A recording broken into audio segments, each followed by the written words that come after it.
Not quite. Let me ask you about your new book, because it's Billionaire at the Barricades. You question whether or not Donald Trump's presidency can break past the barricades of the establishment, or if he's going to be blocked by them. What do you think happens here, Laura? Because look at the push that he's getting on tax reform. Look at the push he had on health care. And we just had Congressman Zeldin on, who basically said, I have the lowest amount of confidence in the Senate right now to pass any important legislation that I ever have. I think Donald Trump tried to work with Capitol Hill. Gosh, he came in the spring, and contrary to what I think a lot of us wanted him to do, he let them kind of run the show on health care. After all, they had voted 7 times to repeal it.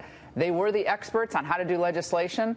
In retrospect, I think that was a mistake. Yeah, he should have. He had the platform and the bully pulpit. I would have liked to have seen him go across the country just on the issue of health care, and then amplify that message and put pressure on Congress with the people behind him. I mean, you would have thought that winning the election, beating the Obamas, the Clintons, Hollywood, the media establishment, the Bushes, GOP, he'd beat all of them, and yet they still don't get it. They're still running as if it's 1995. Well, don't you think, though, that there are people in the Senate that really don't care if he succeeds or not? Well, there are a lot of people in the Senate. Yeah. I think Bob Corker, obviously, he smoked Bob Corker out. Right. I mean, Trump might tweet too much, and he might say things sometimes he shouldn't say or get involved in things he shouldn't. But he really has smoked a lot of these guys out. And they hide behind the niceties of GOP politics. The grassroots are really antsy right now. They want results. Yeah.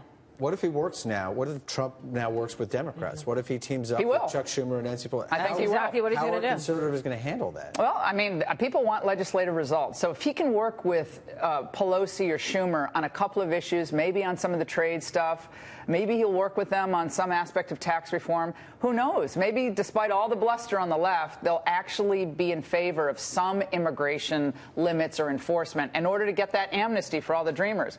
But you have to admit, Trump has tried a lot of different things. Yeah. It's not like he just came in and was a bulldozer in Congress. He tried to work with them, had them over for dinner and lunch, golf with them. Then he had Pelosi there, and then he worked the deal on the debt ceiling with the Democrats. And I think that's where the public is. The public wants results. Yeah, There was a poll in they the want Journal. them to work together if they can. There was a poll in the Journal that after Trump did that deal with Pelosi and Schumer on the debt ceiling, 71% were in favor. Polled He's a populist. I mean, because he's a conservative populist. People see him as, look, I'm going to get this done, whatever it takes, Andrew. Yeah, I mean, I think what really grinds the gears of a lot of people is the duplicity that the Senate Republicans have in saying, it's election year, we need your support, and then we're just going to go back to business as usual, and we're not going to support your bills. And I think about Corker. He's the chairman of the Senate Foreign Relations Committee, and he retires because he thinks his philosophy is the winning philosophy. If kind of the Bush Republicanism really is better than conservative populism that I wrote about in the book, then stay in the game. Don't jump ship. You can't be the captain of the ship if you jump ship. And yet Corker's like, no, this is too hard for me. You know, all these people in the grassroots, they want results. We got to slow this whole thing down. So I think Trump has got a huge number of barricades in front of him. He has the media. They want him out. Hollywood wants him gone. The old guard of the Republican Party, they want to stay in power. And as you said, they want to go back to business as usual. Yeah. I think those days are over. I really do. I think they might not get it yet, but the memo has been sent. Who's going to be on the other side, the Democratic side, come 2020, you think? I think someone who labels himself or herself a liberal populist, a Democrat populist. Maybe it's Elizabeth Warren. Maybe it's Cuomo, who's kind of dresses himself up as the working class Democrat. You know, can he get the nomination from the Dems?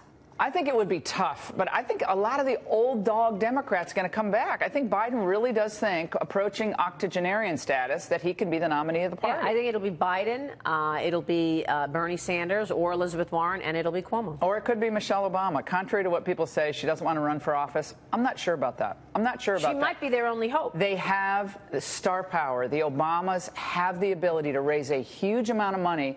And the Democrats are plastering this race issue from morning, noon, and night, and the Obamas will pick up on it. She ended up getting portrayed just the way Hillary did, as another person attached to a former president who's just kind of riding on that. Yeah, well, I'm not saying it's going to work, but if I'm a Democrat, who am I going to nominate? I mean, Elizabeth Warren. I mean, I'm begging them to nominate Elizabeth Warren. She's a false populist. She believes in growing the government, not growing freedom to the individual. But Michelle Obama never had to be an apologist for a horny husband. Yeah, by the way, Hillary never had to do that. You're exactly right. That was Hillary's problem. Hillary is showing as much empathy to Harvey Weinstein's victims as she did to her husband's victims, which means none. Well, he's deplorable, I guess. No, well, the basket of deplorables are always the working class people are the basket. I mean, I came from working class. Right. They're the backbone of this society. Proud to be deplorable. Yeah, exactly. I hold that deplorable status high.